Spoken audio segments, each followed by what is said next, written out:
Muy buenas tardes a todos. Vamos a iniciar la clase del curso Dinámica de Suelos del día martes 15 de diciembre. Lo que tengo preparado el día de hoy es relacionado con esta metodología de propagación unidimensional de ondas de corte en un medio multicapas, ¿ya? Este simple modelo nos va a permitir revisar varios conceptos relacionados con propagación de ondas, funciones de transferencia y el efecto de los parámetros tanto en el movimiento de un depósito de suelo, si fuera considerado como unidimensional, y cómo se mueven eventualmente estos depósitos dependiendo de esos parámetros. Lo que vamos a revisar hoy día está sintetizado en una presentación y en un apunte. Lo que estoy presentándoles ahora es el apunte de esta metodología, donde se explica el desarrollo de las ecuaciones. Y la presentación es más que nada un resumen de lo mismo, solo que aparecen ahí indicadas las ecuaciones principales. Entonces, la primera parte de la clase de hoy voy a revisar un poco las ecuaciones, digamos, para que ya las puedan relacionar con cosas que ya han visto probablemente en el pasado, sobre todo en el curso de diseño sísmico, me da la impresión que ven algo así, ¿no? No sé si ustedes ya alcanzan a ver medios, propagación en multicapas, quizás sí algo elástico, quizás algo con amortiguamiento, pero no sé si llegan hasta este punto. Si me indican, sería un buen dato para tener en consideración. Siempre pregunto lo mismo, siempre se me olvida.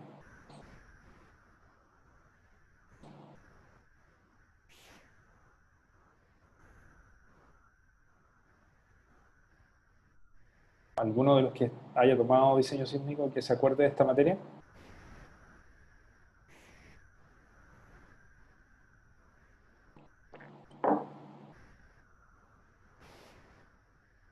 Yo me acuerdo que se ve con multicapa en diseño sísmico. ¿Se ve multicapas también? Sí. Ya. ¿Y qué alcanzan a hacer? ¿Alcanzan a programar, a resolver todo? Me acuerdo que teníamos que hacer la transformada de Fourier. Ya. Pero aprenden el concepto de función de transferencia, todo eso, ¿no? Sí. Ya.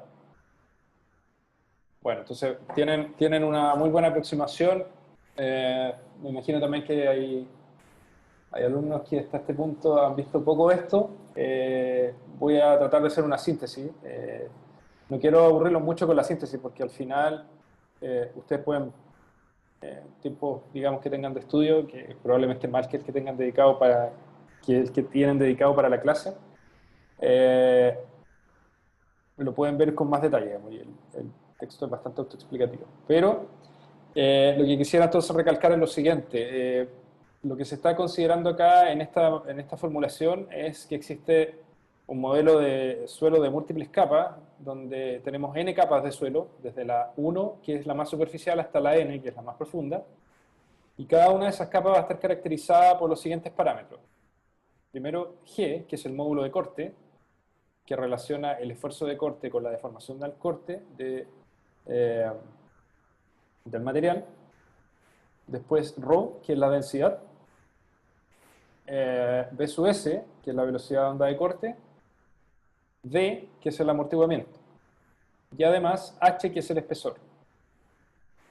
Entonces cada una de estas capas, desde la 1 hasta la N, va a tener un sistema de referencia, digamos, que es la profundidad, que va desde la parte superior de la capa hacia abajo, Z.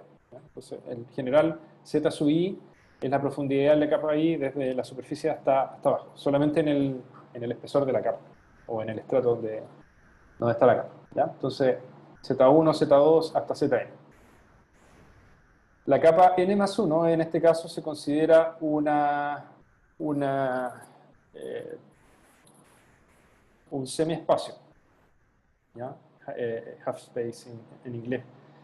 Y corresponde, imagínenselo, a una roca, ¿ya? O al basamento rocoso, que es sobre el cual está el depósito de suelo, que podría ser considerado un suelo de tipo sedimentario. Entonces, la formulación unidimensional considera lo siguiente. Este estrato de suelo que tiene las n capas está apoyado sobre un semiespacio Y este semiespacio eventualmente va a tener una parte de él que está directamente dispuesto en contacto con la atmósfera, digamos, ¿ya? Donde el suelo no alcanza, donde sobre este semiespacio no existe suelo, ¿ya? Eso ocurre en la parte izquierda de la figura que ustedes están viendo ahí. Existe una representación de este mismo fenómeno que es un poco distinta, que es, que lo voy a dibujar aquí a la izquierda, que es el suelo con sus n capas, ¿ya?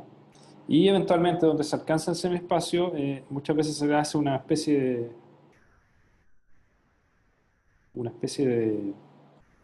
de afloramiento rocoso, si lo quieren ver así. Entonces, este es el semiespacio, yo lo voy a llamar roca acá. Entonces, este punto que estoy marcando con una A, en ese modelito que es un poquito más, entre comillas, trata de emular una situación más real, en este modelo unidimensional simplificado sería el afloramiento del semiespacio. Ya, no sé si me explico.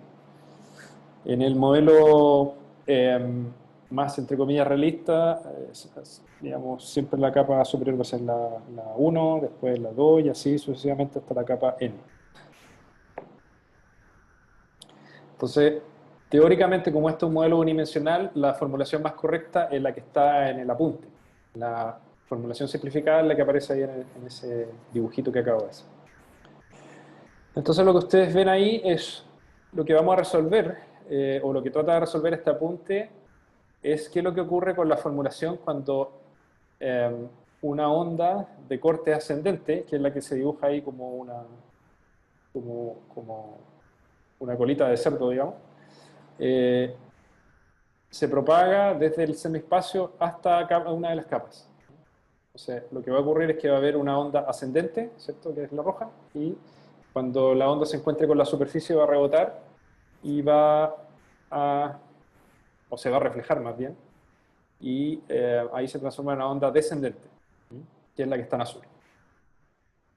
Entonces, cuando este sistema está en una condición permanente, en que constantemente la base está siendo sometida al movimiento de una onda ascendente, que sería un movimiento así horizontal en la base, ¿cierto? Entonces va a haber permanentemente una onda subiendo y una onda bajando. O sea, eventualmente van a coexistir esas dos ondas permanentemente. Onda roja que sube y azul que baja. Y este sistema va a alcanzar una situación en la cual todo este sistema se mueve como si fuera una columna unidimensional de allá para acá. Esto que le estoy contando ahora en palabras, después lo vamos a ver cómo luciría implementado, que es lo que ustedes debieran hacer en la parte 1 de la tarea. Si ya lo hicieron en diseño sísmico, les debiera ser un poco más fácil. Con la diferencia de que lo que se les pide en la tarea es que ustedes implementen cómo se movería este sistema. O sea, ponen distintos tipos de capas o distintas características de capas y con una onda de corte ver cómo este sistema evoluciona, cómo se mueve, además de calcular la función de transferencia, que es lo que ya han hecho en otros lados. Bueno, todo lo que implica la implementación debiera estar en este apunte, deberían estar la ecuación aquí, así que es bueno que lo vayan resaltando para que después lo puedan ir implementando. Después les voy a explicar qué significan esos índices que aparecen al lado de la columna, ¿no? Por ejemplo, la capa 1 al lado tiene dos índices que se denominan E1 y F1.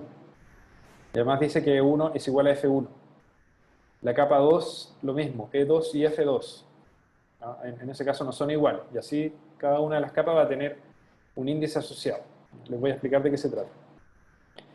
El semiespacio incluso también tiene N1, N más 1, F sub N más menos, E sub N más 1 y F sub N más 1. A ver, anda un poquito ahí. Entonces, para poder resolver este sistema, lo que se hace es el equilibrio dinámico dentro de un elemento de suelo de cualquiera de esas capitas, y básicamente lo que se está haciendo es que la sumatoria de fuerza tiene que ser igual a la masa por la aceleración. Entonces, lo que aparece a la izquierda de esta ecuación de equilibrio dinámico es la masa por la aceleración, básicamente, y lo que está a la derecha es el resultado del equilibrio de fuerzas de un elemento de suelo de tamaño infinitesimal. Entonces, lo que vamos a ver a continuación es, y lo que estamos viendo acá, es la solución de este problema cuando se considera que el material tiene un comportamiento de tipo viscoelástico, ¿ya? Entonces, lo que aparece en esa ecuación es un modelo de tipo Kelvin-Voigt, que se llama, donde el esfuerzo de corte del material es igual al módulo de corte por la deformación angular que se experimente, más un término que es una especie de un coeficiente viscoso C por la derivada en el tiempo de la deformación angular. Ahí se denomina gamma punto. ¿Ya? Entonces, este modelito, les puedo dejar una copia de esto quizás para que...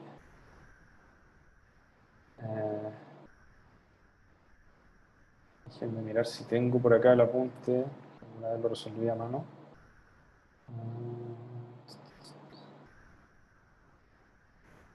Modelos.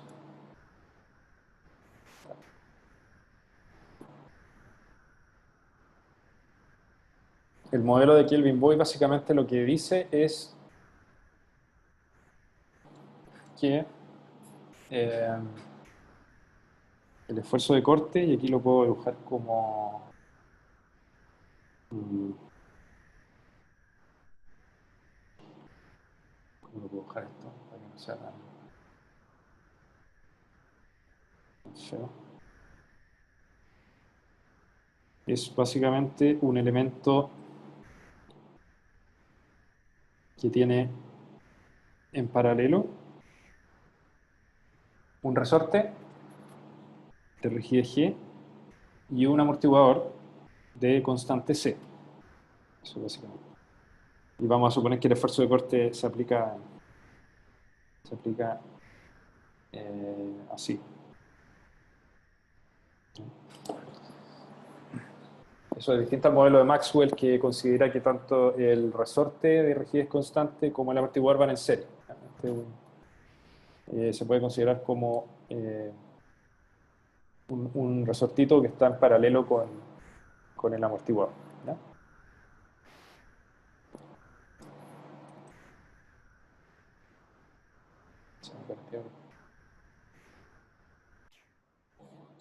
Cuando uno considera entonces un modelo constitutivo que relaciona el esfuerzo de corte con la deformación angular de este tipo, ¿cierto? Aparece un término adicional que en el caso elástico, ¿ya? En el caso elástico, simplemente el esfuerzo de corte sería el módulo de corte por la deformación angular.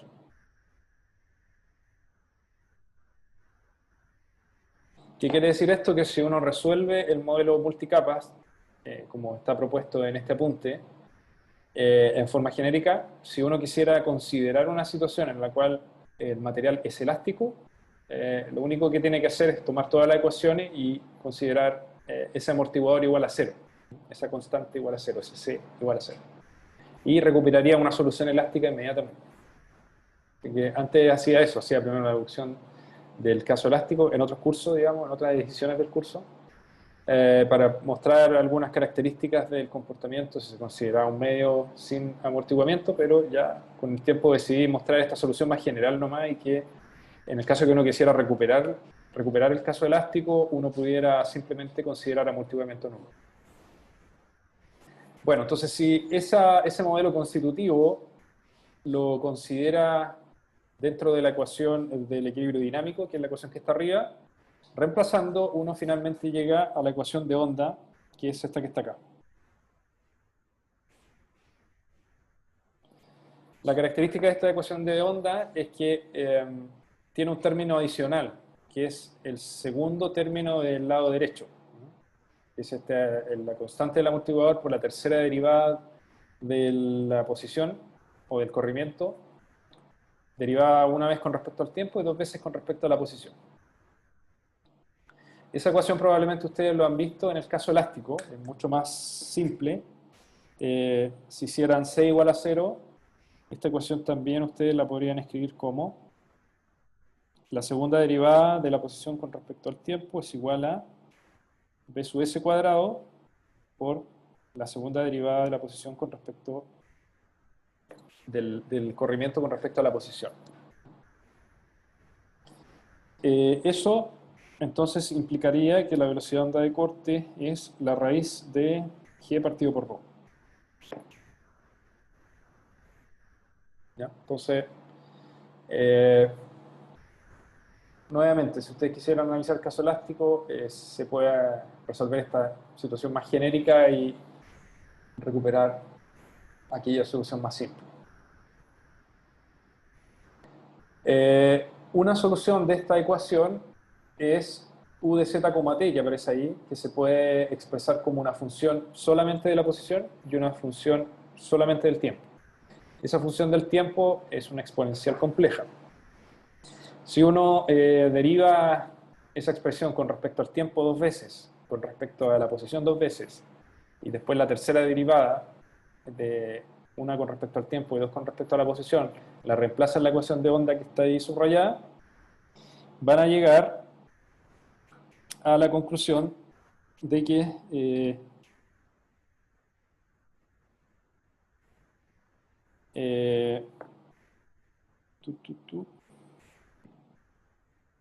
falta un término aquí. Van a llegar a la conclusión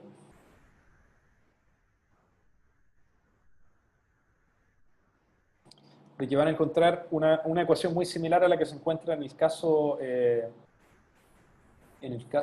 elástico, ¿ya? Esa separación de variables. Con la diferencia de que ahora le aparece un término, que es este de acá, que se denomina G asterisco, que es una especie de módulo de corte complejo. Ese módulo de corte complejo es la suma del módulo de corte tradicional, en el caso elástico, más un término que depende de la frecuencia y depende de la constante del amortiguador. Sería como el término viscoso del modelo constitutivo. Ahora, y esto también se los puedo dar en el apunte que les mencioné, porque no está explícito, sino que más bien dice ahí revisar la deducción del amortiguamiento para el caso de Kelvin-Voigt. Lo que uno hace posteriormente es seleccionar la constante del amortiguador como una función de la frecuencia. Y al hacer eso, también está considerando que ese amortiguador también debe ser proporcional al módulo de corte del material y al amortiguamiento D. El amortiguamiento D, esto no sé si lo vieron con el profesor Ochoa, se puede expresar como 1 partido por 4pi por el área del loop tensión-deformación de un material que tiene un comportamiento cíclico con histéresis dividido por la energía elástica del ciclo.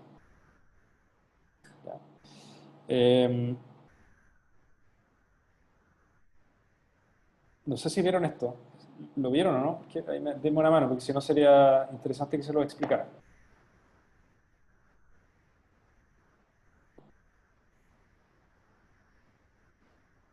Ustedes probablemente deben haber visto curvas de degradación de rigidez y aumento del amortiguamiento con la deformación angular. ¿Vieron eso o no? Lo vieron. Ya. Lo que pasa es que cuando ustedes tienen una curva tensión-deformación cíclica, la representación típica es algo así. Tienen un esfuerzo de corte y deformación angular y tienen una curva tensión-deformación que parte desde cero, ¿cierto? Como el comportamiento del material granular es no lineal, entonces parte con una curva no lineal hasta cierto nivel de deformación angular de referencia. vamos a llamar gamma R. Si a partir de ese momento en el cual se alcanzó esa deformación de referencia, se produce una descarga completa, uno podría aproximar esa descarga como algo así, como esa curva roja que dibujé,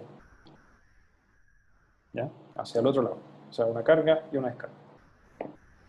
Eventualmente, si yo quisiera recargar,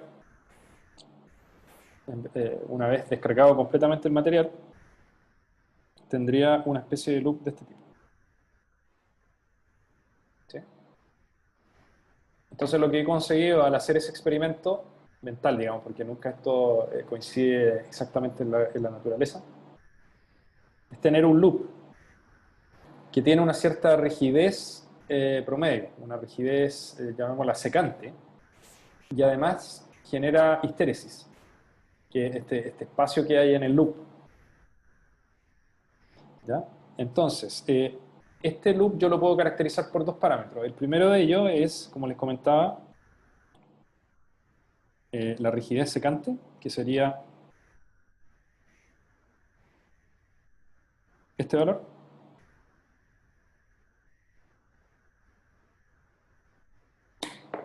¿Sí? Que sería en el fondo la inclinación global del loop completo cuando se alcanza una deformación por corte de referencia. Y por otro lado podría tener una medida de cuánta energía disipa ese loop. Entonces, para poder definir esa energía yo necesito identificar dos áreas de este loop. La primera de ellas es el área completa, que encierra ese balón de fútbol, digamos. Si lo quieren ver así, como un balón de fútbol inclinado. Eso lo voy a pintar de un color para que se note mejor. Lo voy a pintar de color amarillo. No sé si se va a ver esto. Que sería esa área. Esa área de ahí. ¿Ya? Y eso muchas veces se normaliza por la energía elástica, que sería lo que voy a churar ahora en azul. Que sería esto de acá. ¿Ya? El área que está en amarillo se denomina delta W. Y lo que está churado en azul se llama, lo voy a llamar W0. Son áreas. Entonces, cuando uno quiere definir el amortiguamiento de ese loop completo, representativo de un material granular que es sometido a carga cíclica, eso se hace dividiendo 1 por 4pi multiplicado por delta W dividido por W0. ¿Ya? Y por otro lado tiene la rigidez secante. Entonces, cuando uno quiere caracterizar el comportamiento cíclico de un material granular, resulta que tanto la rigidez secante como el amortiguamiento D van a cambiar con respecto a la deformación angular al que se someta el material. Lo que se ha observado entonces es que mientras más grande el gamma R que aparece ahí, más degrada la rigidez, es decir, ese módulo secante cada vez más bajo, o sea, se acuesta más de alguna manera, y por otro lado se ha visto que el amortiguamiento va cada vez aumentando más. Juan Pablo está tirado ahí en la plaza. Entonces, lo que uno construye con esto son un par de curvas como función del gamma, que sería en este caso el gamma R, que es el módulo secante, y por otro lado el amortiguamiento.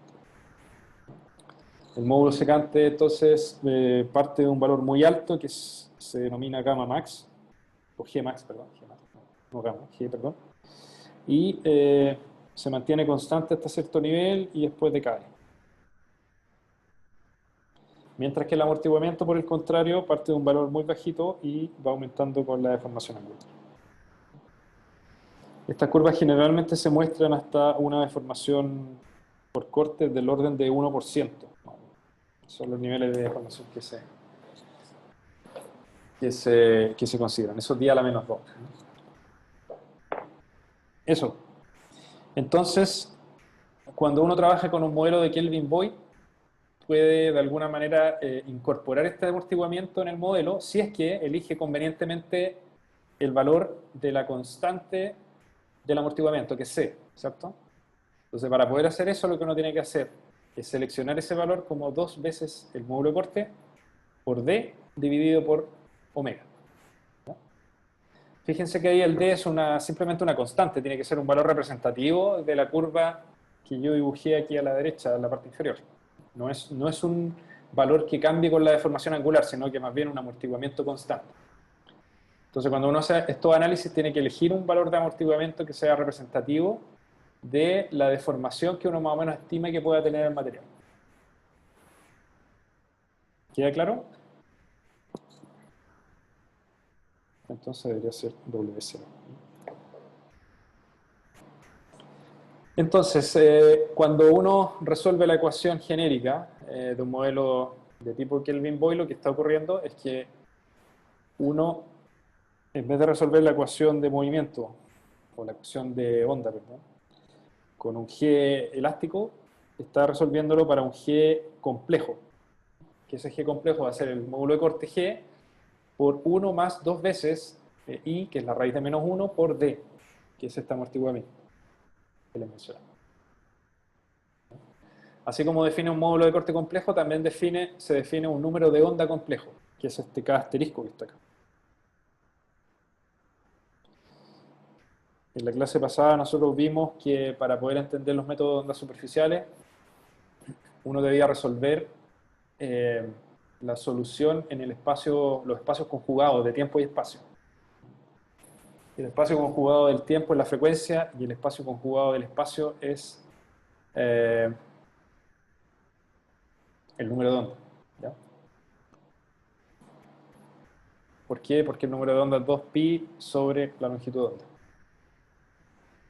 Entonces, cuando uno reemplaza esa ecuación, reemplaza el módulo de onda complejo, perdón, el módulo de corte complejo, obtiene que el número de onda complejo es la frecuencia dividido por B sub S por raíz de 1 más 2 por I por D. ¿Ya? Ahora, la solución de la ecuación de movimiento que encontramos para el caso viscoelástico tiene una forma muy parecida a la del caso elástico, que es esta que está acá. Es una suma de dos componentes. De partida, cada uno de esos dos términos que están ahí representan, si ustedes la separan, es una ecuación perdón, es un término que depende solamente de la posición y un término que depende solo del tiempo. Si quisiéramos separar estos términos de acá, sería, por ejemplo, la primera, esta sería E por I omega t por E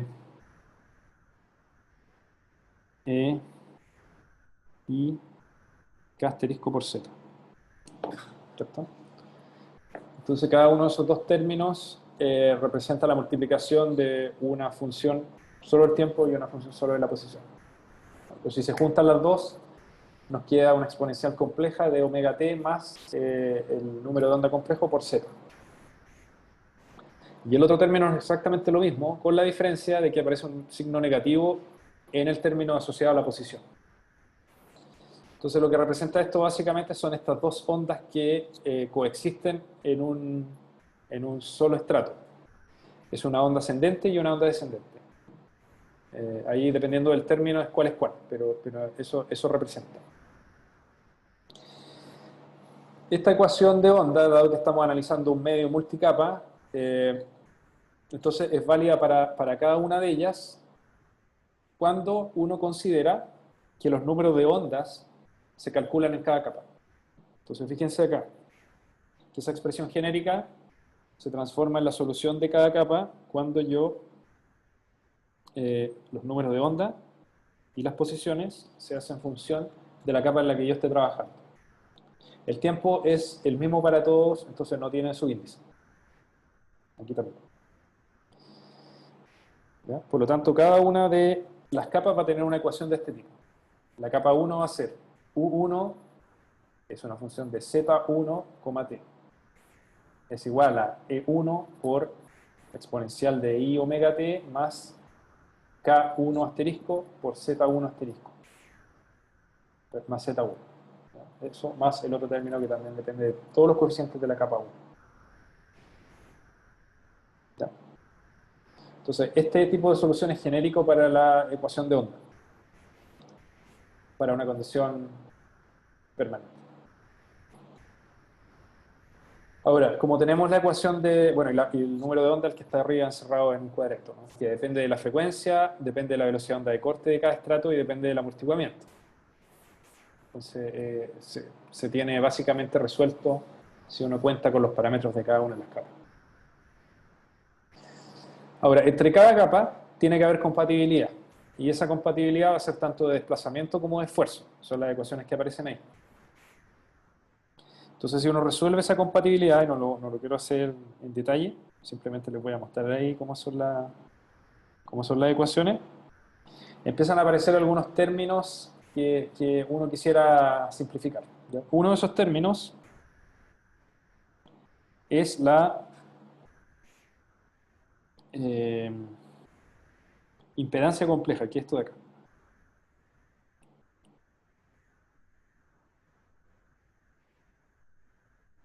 ¿Ya? La impedancia compleja, fíjense, es la razón entre la densidad de una capa J por la velocidad de onda compleja de esa capa, J, dividido por la multiplicación de la densidad y la velocidad de onda compleja de la capa siguiente.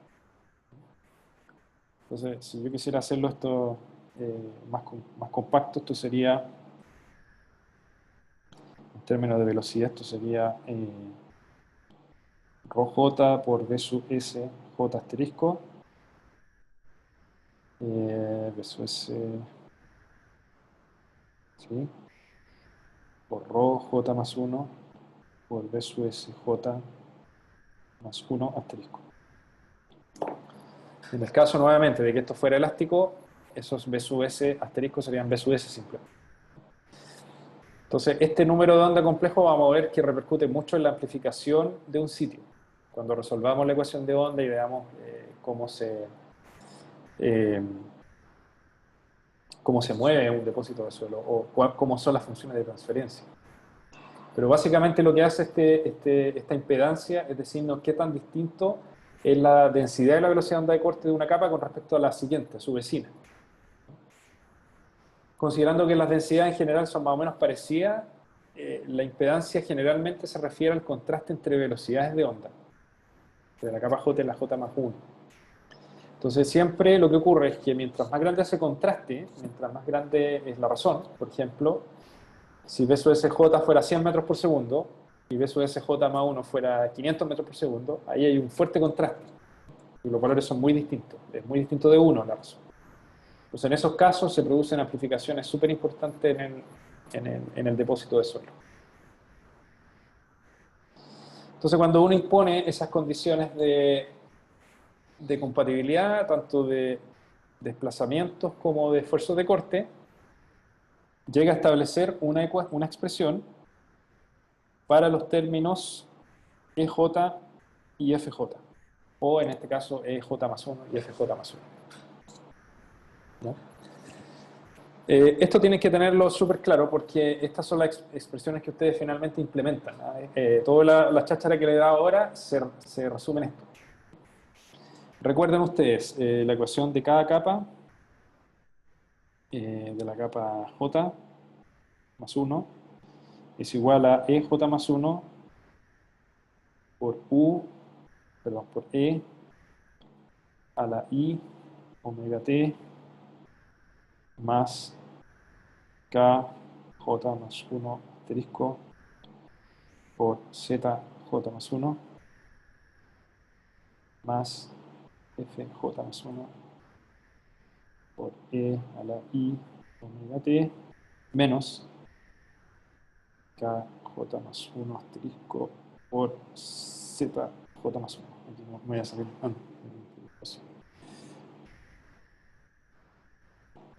Entonces, si uno quiere resolver el movimiento del estrato en particular, necesita conocer estos EJ y estos FJ. más 1. Y esos son los que están ahí escritos. De acuerdo a la compatibilidad de ecuaciones, lo que ocurre es que el EJ más 1 va a ser función del EJ y del FJ, es decir, de la capa anterior, de la capa inmediatamente superior. Van a ser una función de eso. Y lo que ocurre, además, es que van a ser funciones de los números de onda complejos de la capa anterior, en este caso es KJ asterisco, va a ser función de la impedancia compleja de la capa anterior. Y también de los espesores de las capas anteriores.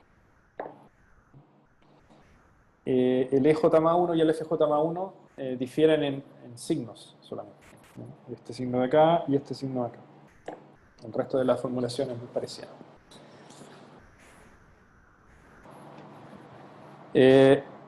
Algo que está implícito acá es que estos términos son función de omega. O sea, son función de la frecuencia de la onda incidente. Por lo tanto, si uno quisiera ser súper explícito, tendría que escribir esto como EJ más 1 como función de omega. Esto es súper importante porque cuando uno quiere calcular, implementar esto para hacerlo función de una frecuencia cualquiera o calcular una función de transferencia completa, tiene que considerar el hecho de que esto depende de la frecuencia. Entonces, la impedancia completa no depende de la frecuencia, simplemente depende del contraste de densidades y velocidad de una capa con respecto a la otra, pero el número de ondas sí depende de la frecuencia. Ese es el término, este de acá, que hace que todo dependa de la frecuencia. ¿Ya? Así que ojo con eso. Ya, entonces después de haber resuelto la compatibilidad y haber encontrado los valores de EJ más 1 y FJ más 1, lo siguiente es imponer las condiciones de borde. La condición de borde más natural va a ser la condición de borde de la superficie del depósito, ¿sí? Es decir, aquí arriba. Esto es la superficie del depósito. Lo que ocurre en esa superficie es que la onda ascendente ya no va a poder propagarse en el aire y va a rebotar ahí. Para poder imponer esa condición, lo que uno dice es que en realidad en la superficie el esfuerzo de corte es nulo. Ya no puede seguir transmitiendo esfuerzo de corte. Esta onda no se puede seguir propagando. Entonces, al hacer eso, uno obtiene una condición para poder establecer cuáles los coeficientes E y F de la capa 1, que sería E1 y F1. Para hacer la historia corta, cuando uno hace eso, llega a la conclusión de que el E1 es igual al F1. Esta es la condición de superficie libre.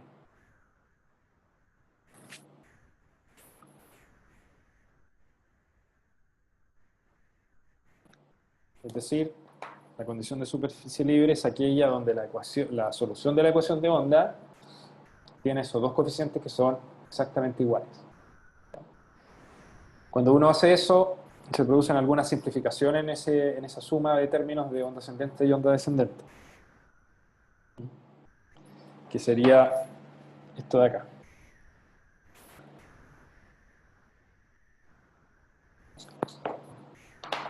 Eso quiere decir que el movimiento de la partícula que está en superficie en Z1 igual a 0 en el tiempo es simplemente una exponencial por una constante.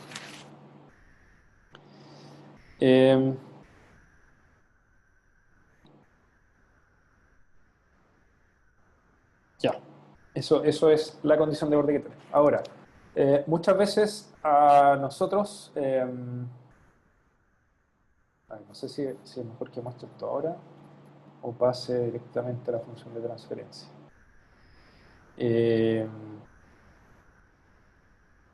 Ya, les voy a mostrar un ejemplo mejor para que no sea tan monótono. Entonces, como resumen, lo que nos interesa siempre va a ser implementar estas ecuaciones que están acá. Cada capa va a tener una ecuación, la solución del movimiento de la capa va a ser UJ más 1, que es EJ más 1 por una exponencial más FJ más 1 por 1 exponencial. Y cada uno de esos términos se puede resolver con todo lo que está ahí en el cuadrito. O sea, eso es lo que ustedes tienen que implementar. Lo que voy a hacer ahora es mostrarles cómo luciría la solución de la ecuación de onda cuando uno la implementa en MATLAB, que es lo que tienen que hacer ustedes. Así que esperen un segundito. Lo que espero que vean acá es la solución de un estrato de 80 metros de espesor que está dividido en 3 capas. La capa más superficial va a tener una velocidad de onda de corte de 700 metros por segundo, un amortiguamiento del 5%, una densidad de 20 kN cúbicos, un espesor de 20 metros. La segunda capa va a tener la misma velocidad de onda de corte, la misma densidad y el mismo amortiguamiento, solo que ahora un espesor de 10 metros. Y la tercera capa también va a tener 700 metros por segundo de velocidad de onda de corte, la misma densidad, el mismo amortiguamiento, pero un espesor de 50. Básicamente estas 3 capas, si yo las sumo los espesores, desde la superficie hasta la tercera capa. La primera capa es 20, la segunda es 10 y la tercera es 50. Eso suma 80. En otras palabras, esto es un depósito de 80 metros de espesor que tiene una velocidad de onda de corte de 700 metros por segundo. O sea, un suelo uniforme, solo que la voy a resolver utilizando esta formulación de capas, porque mi idea es después empezar a cambiar los parámetros de cada una de estas capas para poder ver diferencias, como eso repercute en el movimiento de la capa. Entonces aquí tengo implementada la solución donde aparece la primera capa con sus propiedades, la segunda y la tercera que les comentaba. La roca tiene 1500 metros por segundo, pero para este ejemplo la verdad no importa mucho. Entonces vamos a cargar las propiedades y voy a echar a andar el monitor y espero que lo puedan ver cómo hacemos esta cosa.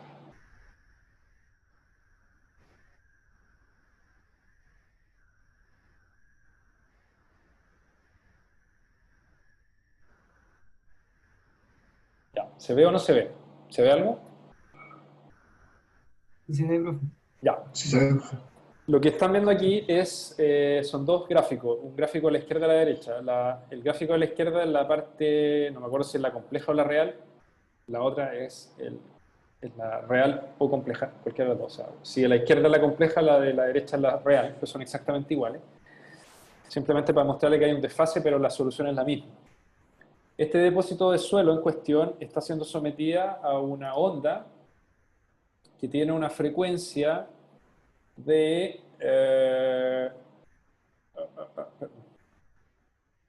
perdón, tiene un periodo de 0,74 segundos. ¿Ya? Es decir, lo que ustedes están viendo acá, y lo voy a mostrar de nuevo, es el movimiento del depósito de suelo que está en azul, que va y vuelve de uno hacia otro lado cuando es sometido a una onda de periodo 0,74 segundos. ¿Ya? Un periodo más o menos largo. Ahí ustedes pueden ver que 0 es arriba, 80 es abajo. Y la característica de esta solución es que siempre el valor que está en la superficie es 1. ¿Ah? Y en función de eso se calcula cuál es el valor de la solicitación en la base, que en este caso parece ser aproximadamente 0,6 metros, o sea, 60 centímetros. Esa es la amplitud del movimiento en la base. Esto es desplazamiento. Si ustedes quisieran calcular, por ejemplo, la deformación angular, tendrían que derivar ese corrimiento U con respecto a Z, de U a de Z. Y podrían resolverlo también y mostrarlo tal como yo mostré aquí el desplazamiento. Si quisieran calcular la aceleración, es D2U a DT2. ¿Ya? Entonces, eso es la solución de la ecuación de onda para una onda de monoperíodo, 0,74 segundos. Ahora, lo que quiero hacer es cambiar ese periodo. Cambiarlo quizás a un periodo un poquito más corto. A lo mejor hagámoslo, qué sé yo, si antes era 0,74, hagamos 0,2, por ejemplo. Y ver qué pasa. ¿Qué es lo que esperaría yo ahora? Es una onda mucho más rápida. Tiene un periodo más cortito, entonces va y vuelve rápidamente. Y eso debería repercutir en cómo se mueve el depósito.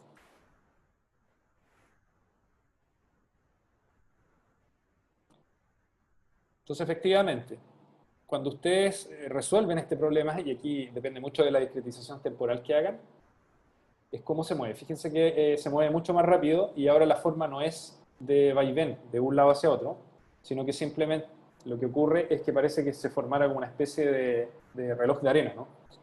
En que la parte superior va hacia la derecha y la parte inferior va hacia la izquierda.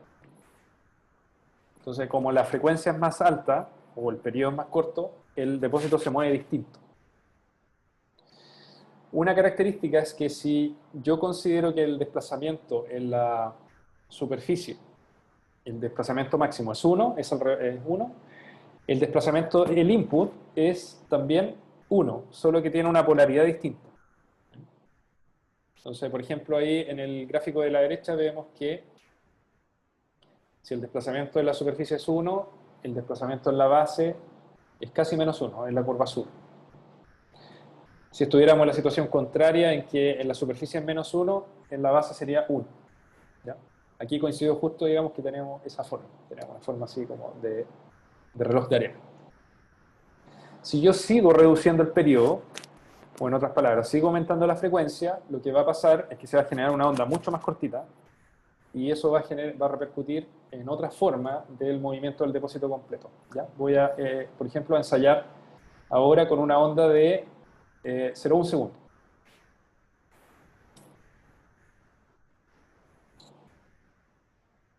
¿Ya? Fíjense que ahora se forman como tres guatitas. Por la discretización temporal esto parece que estuviera inmóvil, pero se está moviendo. Y la configuración que ustedes ven ahí es que se forma esta forma, digamos, cuando el desplazamiento máximo en superficie es 1, en la base el valor del desplazamiento máximo es aproximadamente 0,8. Entonces, recordemos, para 0,74 segundos, si arriba era 1, abajo era 0,6. Para 0,2 segundos, cuando arriba era 1, abajo era más o menos menos 1. Y para este caso, donde el periodo es 0,1, si arriba en el desplazamiento es 1, abajo es 0,8. Entonces lo que vemos es que dependiendo del periodo al que se someta el suelo, al periodo de la onda ascendente, va a ser cómo se deforme la columna de suelo y además cuál va a ser la razón entre el desplazamiento en superficie con respecto al desplazamiento de input en la base. ¿Ya? Esa noción de cuánto amplifica arriba como función de lo que yo le ponga como input, yo la puedo sintetizar en lo que se conoce como función de transferencia. ¿Ya? Entonces voy a volver ahora al apunte para tratar de formalizar un poquito ese argumento. Para poder formalizar este argumento de función de transferencia, lo que vamos a hacer es graficar la razón entre el desplazamiento en superficie partido por el desplazamiento en la base para los periodos que analizamos. Entonces, en este ejemplo en cuestión analizamos tres periodos, 0,74,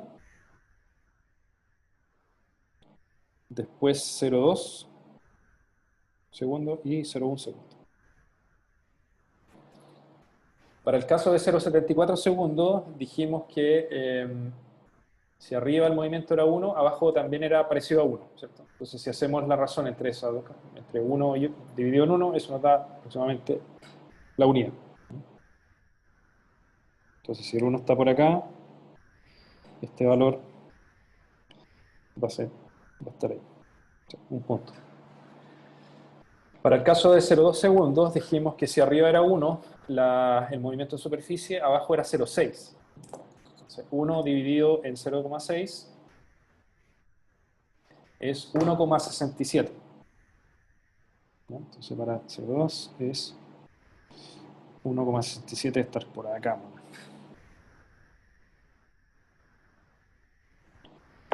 Y para el caso de un periodo de 0,1 segundo, ya, estos periodos están todos en segundo, dijimos que si el movimiento arriba era 1, en la base identificamos que era aproximadamente 0,8. Entonces sería 1 sobre 0,8. Eso nos da 1,25. y sería un valor por acá.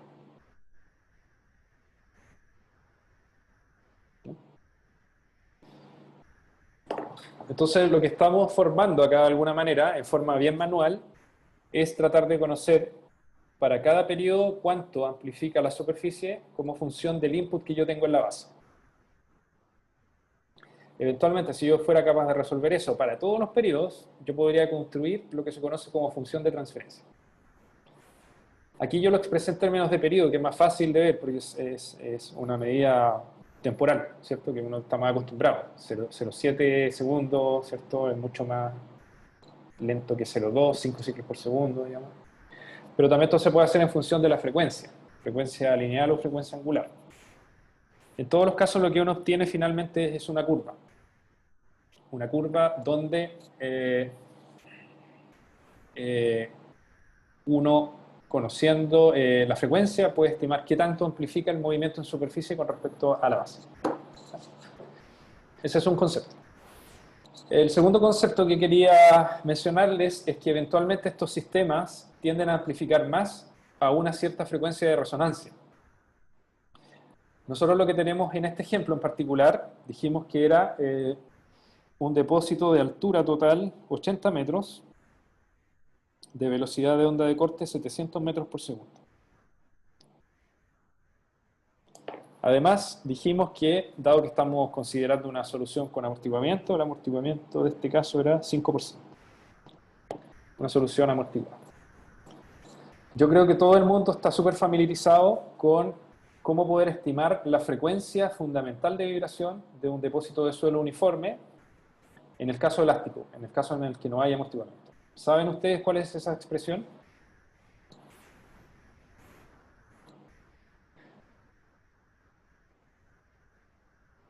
Sí y no. Y si sí, ¿cuál sería el valor? O no, podría ser claro.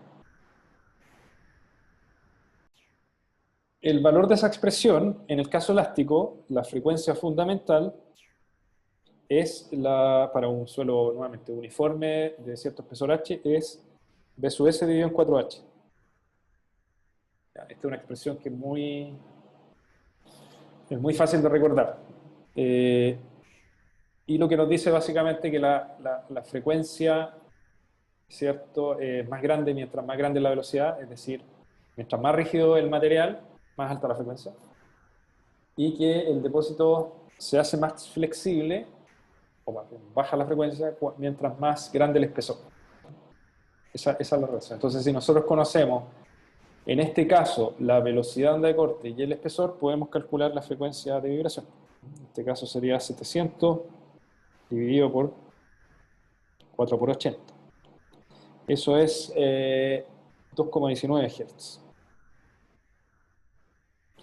Y el inverso de 2,19 Hz, para sacar el periodo predominante de vibración, el periodo fundamental, sería 0,46 segundos.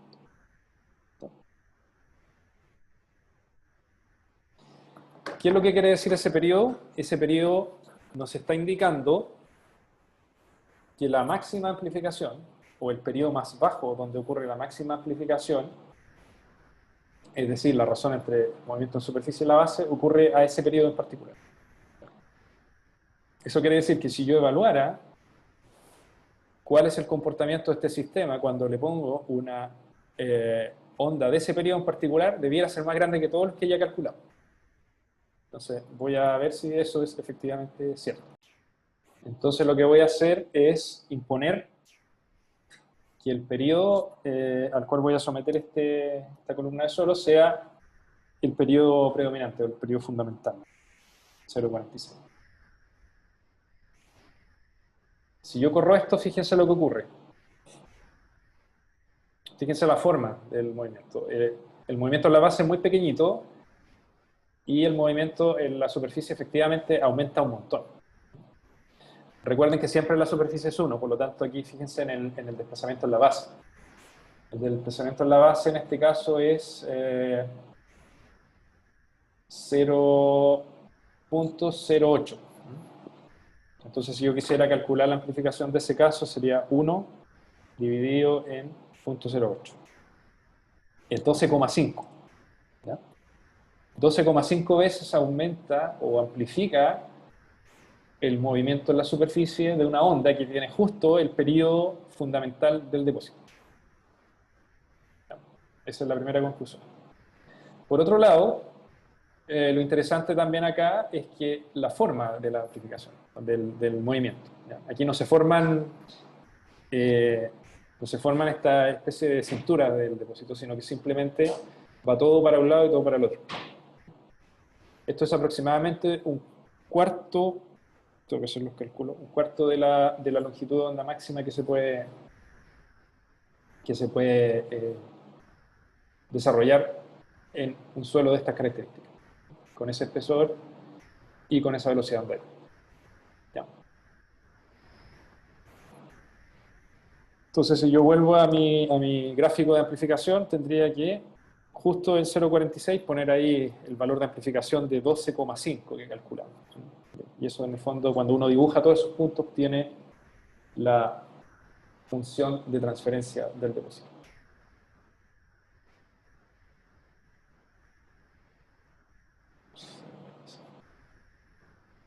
Ya, lo que quiero hacer acá, y no sé si esto está... ya. Lo que quiero hacer acá es ahora tratar de deducir cómo poder encontrar analíticamente esta función de transferencia o función de amplificación. Y para ello les voy a mostrar en qué parte de la punta aparece esto.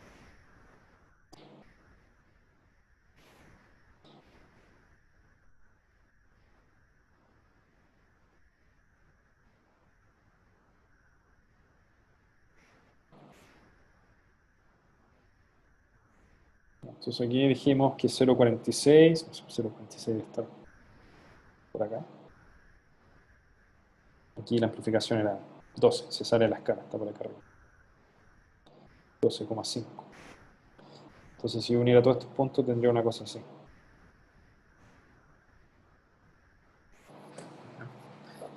Esta es la función de amplificación.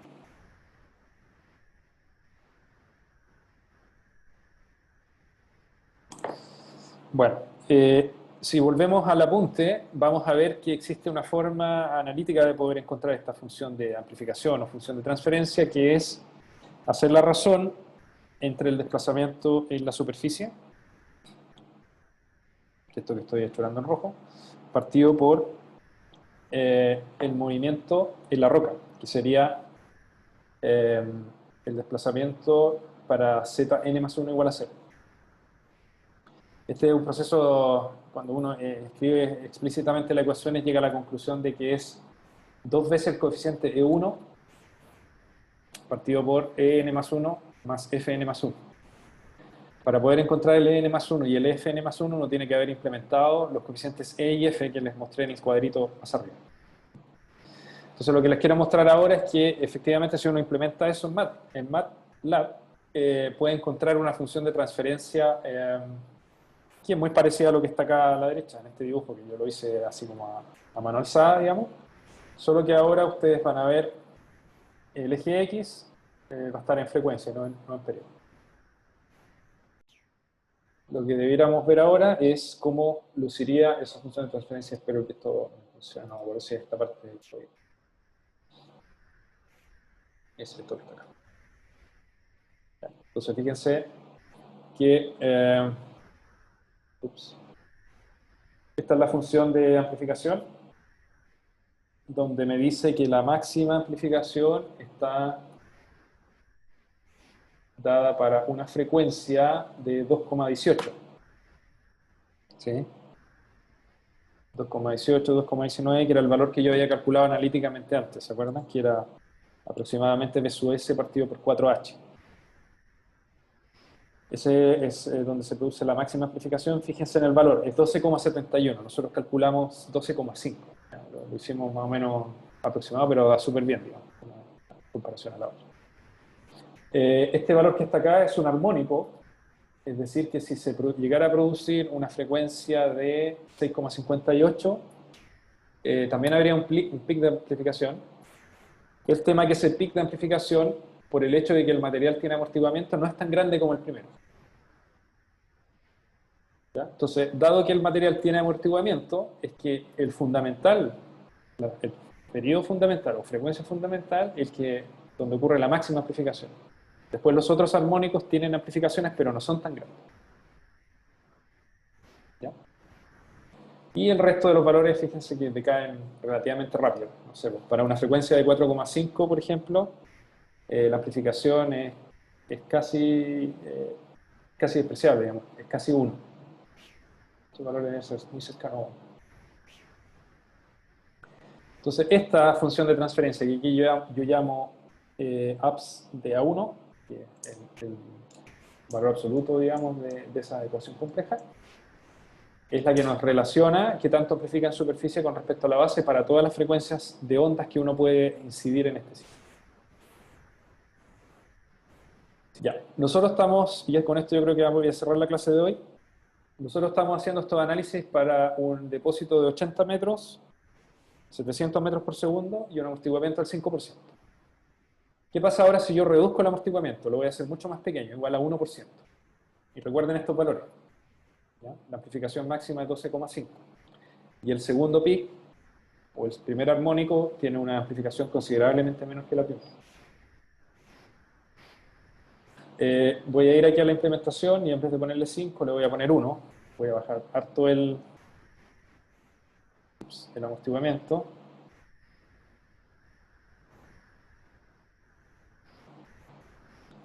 Voy a cargar esto. Y les voy a mostrar la función de amplificación primero.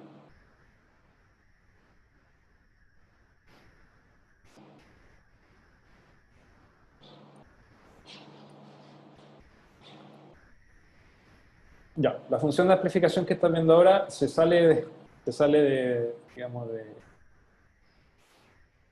escala, de hecho. Fíjense la amplificación acá, más que 25.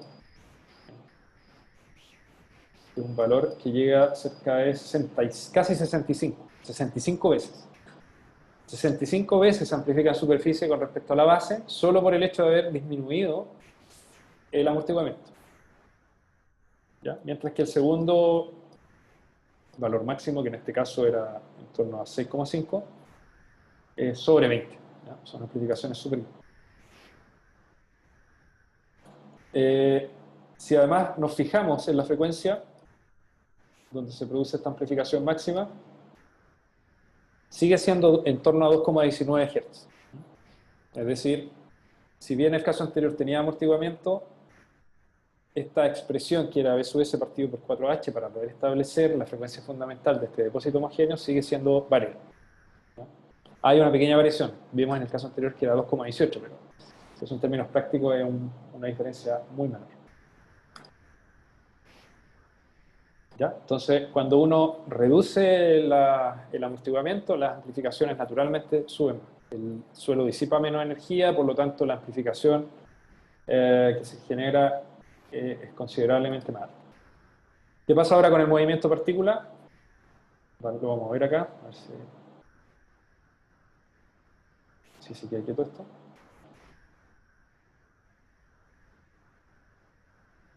¿Ya? Entonces fíjense el movimiento en la base, que es chiquitito, es 60 veces más chico que la superficie. Sigue teniendo la misma forma, como un cuarto de la longitud de onda máxima que se puede alcanzar para esa velocidad y espesor, pero el input de la base es mucho más chico. O sea, tiene que ser 1 dividido en 60 prácticamente para poder explicar esta función de amplificación. Ya, no sé si tienen dudas al respecto. La idea del día de hoy era tratar de resumir un poquito esta guía. Lo que yo hice acá para poder implementar la guía simplemente es seguir los pasos. Si ustedes se fijan, de hecho aquí aparecen 3 capas, aparecen los valores de número de onda complejo, aparece la impedancia compleja entre una y otra capa y aparecen los coeficientes E y F que aparecen en la guía. Entonces lo que ustedes tienen que hacer para poder implementarlo es básicamente hacer algo parecido a lo que está acá en la implementación y después definir cuáles son las funciones de desplazamiento, los U, en cada una de esas capas. y resolver esta cuestión en el tiempo para que les pueda mostrar, digamos, esta especie de video que yo implementé en cada una de las figuras. Y además, por otro lado, con esta misma formulación uno es capaz de resolver la función de transferencia.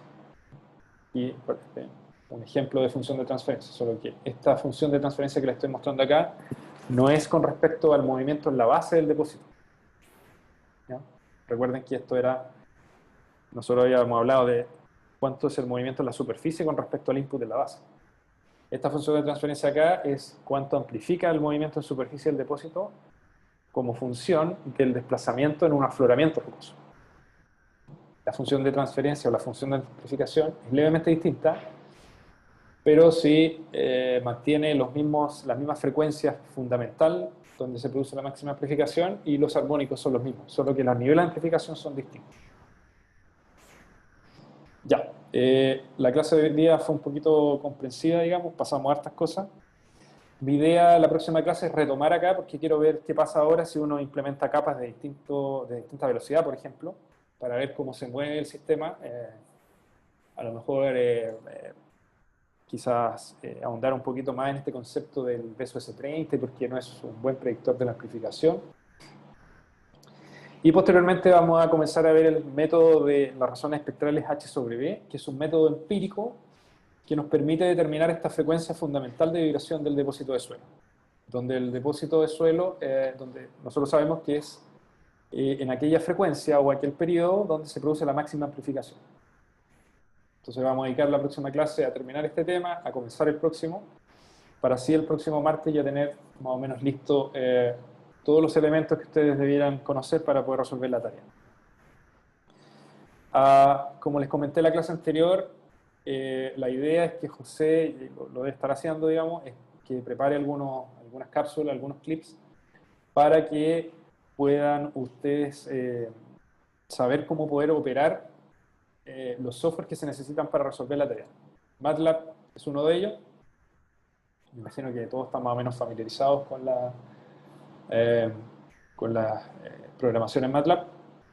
Otro más es el software Geopsy, que permite analizar registros de vibraciones ambientales para poder estimar estas funciones de transferencia de forma más empírica. Hay otro software que se llama Dimber, que es para poder analizar curvas de dispersión y poder invertir perfiles de velocidad de onda de corte. Y el software DeepSoil, que es un método lineal equivalente que permite resolver problemas parecidos a los son exactamente los mismos, diría yo, de propagación de ondas en medios unidimensionales, solo que utilizando una metodología lineal equivalente que se llama, que es determinar el módulo de corte como una función de la deformación angular. Entonces, la idea es que en estas 2 semanas, por lo menos, ustedes tengan acceso a esos videos para que puedan resolver la tarea. El plazo para entregarla va a ser durante la segunda semana de exámenes. Vamos a dejar también tiempo disponible para que ustedes puedan preguntarnos en el caso de que se les esté complicando un poco la resolución. Creo que lo que formulé era que podían hacerlo hasta de 3-4 personas, así que seguramente ahí, digamos, el trabajo en equipo va a ser un poco más de sinergia y lo puedan resolver un poco más rápido. Pero de todas maneras, si tienen dudas, nosotros vamos a estar ahí para poder apoyar. No sé si tienen dudas o comentarios antes de terminar.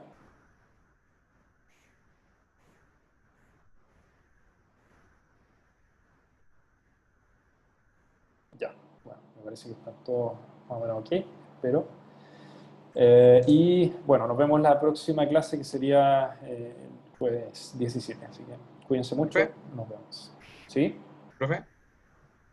¿Marco? ¿Profe? Sí, que yo le quería hacer una pregunta al final, profe.